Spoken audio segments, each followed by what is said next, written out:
الحمدللہ وحدہ لا شریک لہ والصلاۃ والسلام علی من لا نبی بعد۔ وطر کے متعلق 8 باتیں سمجھ لیں۔ نمبر 1 وطر، نمبر 2 3 رکعت، نمبر 3 پورا سال، نمبر 4 صرف آخر میں سلام جسے ایک سلام کہتے ہیں صرف آخر میں، نمبر 5 ہر رکعت میں ایک سورت 3 سورتیں، نمبر 6 دعائے قنوت، نمبر 7 اور یہ قنوت کی دعا رکوع سے پہلے تیسری رکعت میں، نمبر 8 ایک وضاحت۔ نمبر 1 حضرت بریدہ رضی اللہ تعالیٰ عنہ فرماتے ہیں کہ میں نے رسول اکرم صلی اللہ علیہ وسلم سے سنا، آپ نے 3 بار فرمایا الوتر حق فمن لم یوتر فلیس منا، یہ 3 بار فرمایا الوتر حق فمن لم یوتر فلیس منا، الوتر حق فمن لم یوتر فلیس منا، یہ سنن ابی داؤد میں ہے کہ وطر حق ہے، ثابت ہے، جو اس کو ادا نہ کرے اس کا ہم سے کوئی تعلق نہیں ہے۔ حضرت عبداللہ رضی اللہ تعالیٰ عنہ فرماتے ہیں نبی کریم صلی اللہ علیہ وسلم فرمایا الوتر واجب علی کل مسلم، وطر ہر مسلمان پر لازم اور ضروری ہے۔ حضرت ابو سعید خدری رضی اللہ تعالیٰ عنہ فرماتے ہیں رسول اکرم صلی اللہ علیہ وسلم فرمایا من نام عن وطری او نسیہ فلیصلیہ اذا اصبح او ذکر، اگر کوئی شخص سو گیا اور وطر رہ گئے یا کوئی شخص بھول گیا اور وطر رہ گئے تو جب نیند سے بیدار ہوا، نماز کے وقت گزر گیا وطر تب بھی پڑھے، یاد ہے وقت گزر گیا وطر تب بھی پڑھے۔ اس کا معنی یہ نہیں کہ جان بوجھ کے چھوڑے تو پھر نہ پڑھے، جب بھول کر رہ جائیں تو پڑھنے ہیں، سو گیا رہ گئے تو پڑھنے ہیں، تو جان بوجھ کے چھوڑے گا پھر تو ضروری پڑھنے ہیں۔ نمبر 2 وطر 3 رکعت ہے۔ اسی کے ساتھ یہ بھی ذہن بنا لیں کہ یہ پورا سال ہے، یہ 2 اور 3 پر ایک حدیث اکٹھی ہے۔ حضرت عائشہ رضی اللہ تعالیٰ عنہ سے پوچھا گیا کیف کان صلاۃ رسول اللہ صلی اللہ علیہ وسلم فی رمضان، کہ رسول اکرم صلی اللہ علیہ وسلم رمضان میں یعنی رمضان کی رات کو کیسے نماز پڑھتے؟ امی عائشہ رضی اللہ تعالیٰ عنہ فرماتی ہیں ما کان یزید فی رمضان ولا فی غیر علی 11 رکعۃ، رسول اللہ صلی اللہ علیہ وسلم رمضان اور غیر رمضان میں 11 رکعت پڑھا کرتے تھے۔ یصلی 4 4 رکعت پڑھتے، فلا تسأل حسنہن وطولہن، کیا کہنا اتنی لمبی اور خوبصورت نماز۔ ثم یصلی 4 رکعات، پھر 4 پڑھتے، لا تسأل حسنہن وطولہن، مت پوچھو کتنی خوبصورت اور کتنی لمبی نماز پڑھتے۔ ثم یصلی 3، پھر آپ 3 رکعت وطر پڑھتے۔ اب دیکھو یہاں 3 رکعت بھی ہے، نمبر 2 پورا سال بھی ہے، 3 باتیں۔ نمبر 4 وطر ایک سلام کے ساتھ ہے۔ ایک سلام کا معنی یہ ہے کہ 2 رکعت کے بعد تشہد میں بیٹھ کے سلام پھیرنا اور پھر 1 رکعت پڑھ کے پھر سلام پھیرنا، اسے کہتے ہیں وطر 2 سلام کے ساتھ۔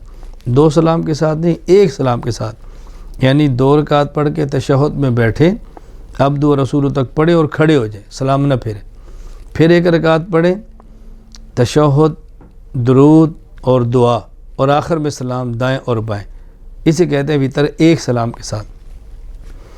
حضرت عائشہ رضی اللہ تعالیٰ عنہ فرماتی ہیں ثم اوتر بثلاث لا یفصل بینہن، نبی کریم صلی اللہ علیہ وسلم 3 رکعت وطر پڑھتے اور درمیان میں فاصلہ نہیں کرتے تھے، یعنی ایک سلام درمیان میں نہیں پھیرتے، آخر میں سلام پھیرتے تھے۔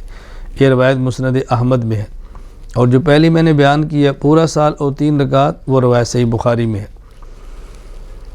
حضرت عائشہ رضی اللہ تعالیٰ عنہ فرماتی ہیں کان رسول اللہ صلی اللہ علیہ وسلم یوتر بثلاث لا یسلم الا فی آخرہن، یہ مستدرک حاکم میں ہے کہ حضور اکرم صلی اللہ علیہ وسلم وطر 3 رکعت پڑھتے اور درمیان میں 2 رکعت کے بعد سلام نہیں پھیرتے، بلکہ 3 رکعت کے بعد آپ آخر میں سلام پھیرا کرتے تھے۔ نمبر 5 3 رکعت وطر میں سے ہر رکعت میں سورت کون سی پڑھنی ہے؟ امی عائشہ رضی اللہ تعالیٰ عنہ فرماتی ہیں ان النبی صلی اللہ علیہ وسلم کان یقرأ فی الاولی من الوتر بفاتحۃ الکتاب وسبح اسم ربک الاعلی وفی الثانیہ قل یا ایہا الکافرون وفی الثالثہ قل هو اللہ احد۔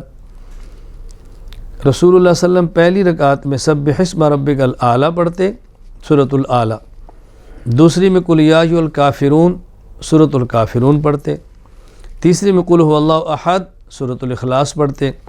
یہ روایت جامع ترمذی میں موجود ہے۔ نمبر 6، جو ہم نے تیسری رکعت میں دعائے قنوت پڑھنی ہے تو اس دعائے قنوت کے الفاظ کیا ہیں؟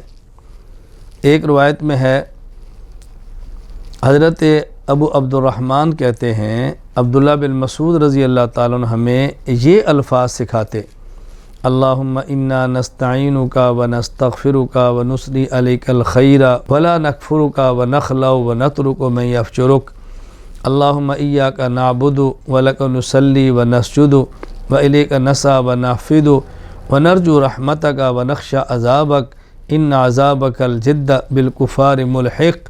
یہ مصنف ابن ابی شیبہ میں ہے، اور حضرت حسن ان سے مروی ہے کہ وہ قنوت وتر کے اندر یہ پڑھا کرتے، اللہم انا نستعینک ونستغفرک ونثنی علیک الخیر ولا نکفرک ونؤمن بک ونخلع ونترک من یفجرک، اللہم ایاک نعبد ولک نصلی ونسجد والیک نسعی ونحفد نرجو رحمتک ونخشی عذابک الجد ان عذابک الجد بالکفار ملحق۔ یہ مصنف عبدالرزاق میں ہے۔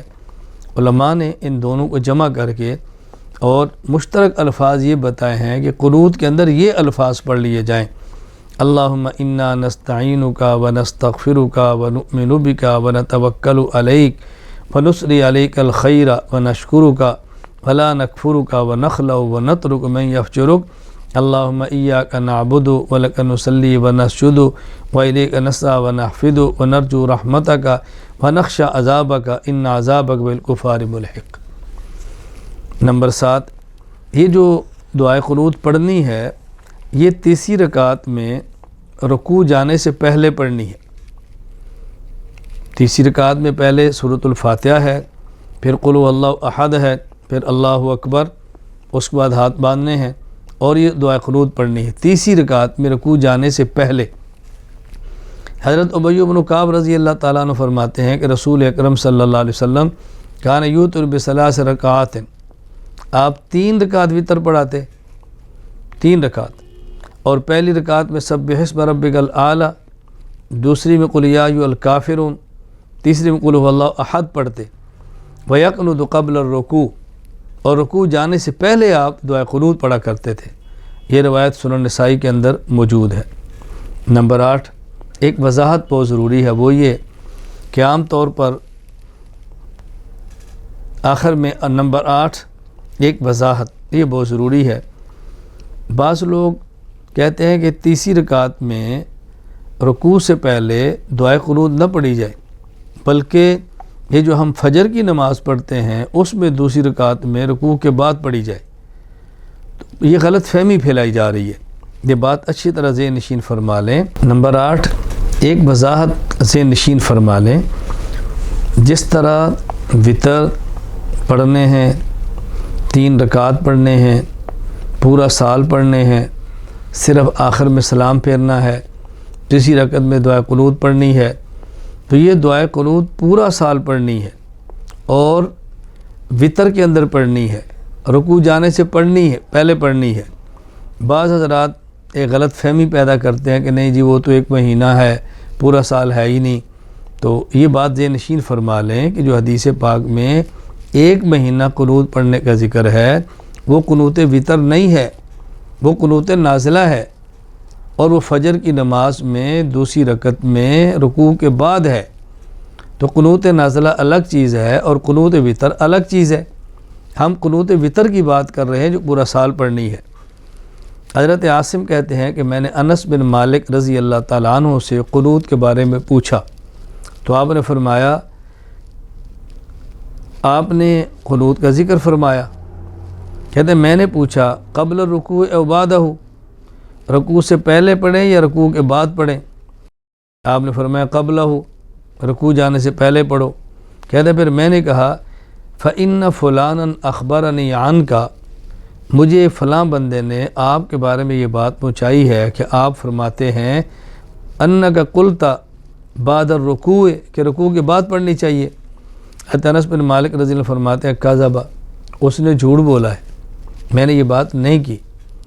انما قنت رسول اللہ صلی اللہ علیہ وسلم بعد الرکوع شہرا، یہ جو رسول اللہ صلی اللہ علیہ وسلم نے رکوع کے بعد پڑھی ہے قنوت، یہ صرف ایک مہینہ تھی۔ کیا معنی؟ کہ جو قبل الرکوع قنوت وطر ہے یہ پورا سال ہے، اور جو بعد الرکوع فجر کی نماز میں دوسری رکعت میں قنوت نازلہ ہے یہ ایک مہینہ ہے۔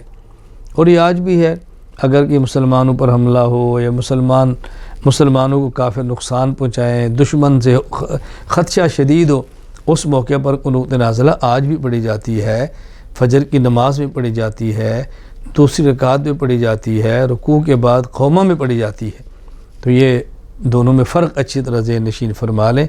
وآخر دعوانا ان الحمد للہ رب العالمین۔